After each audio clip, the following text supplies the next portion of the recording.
Actu foot du côté de Chelsea. Si c'est pas fait, abonne-toi, like, partage et on y va. Première nouvelle, Chelsea demande 40 millions d'euros pour lâcher Renato Vega cet été.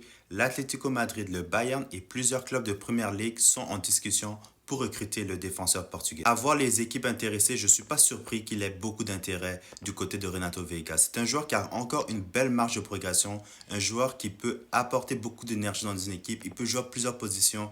Donc c'est juste dommage qu'il n'a pas réussi à s'imposer à Chelsea. Prochaine nouvelle, Malo Gusto reste l'une des cibles privilégiées du Bayern de Munich et est toujours à la recherche d'un arrière droit pour son effectif pour la prochaine saison.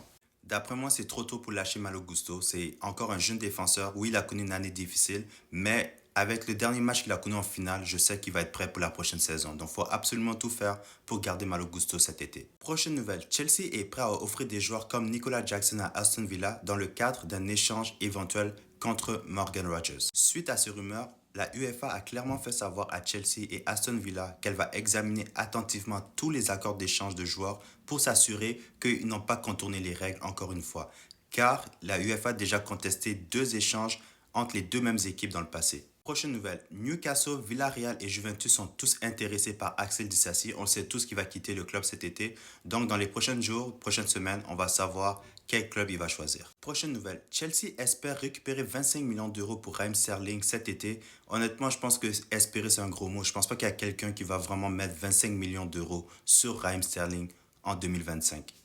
Et pour terminer l'actu autour de Chelsea aujourd'hui, Cole Palmer s'est exprimé sur sa relation avec Tosin. Nous connaissons les mêmes personnes et il me ressemble beaucoup. On s'entend très bien depuis qu'il était à Chelsea et maintenant impossible de nous séparer. Honnêtement, quand tu gagnes, les liens se tissent. Donc ceci fait le tour de l'actu autour de Chelsea. Donc dis-moi qu'est-ce que tu penses des rumeurs autour de Renato Vega, aussi de Malo Gusto vers le Bayern. Abonne-toi, like, partage et on se retrouve dans une prochaine vidéo. On y va.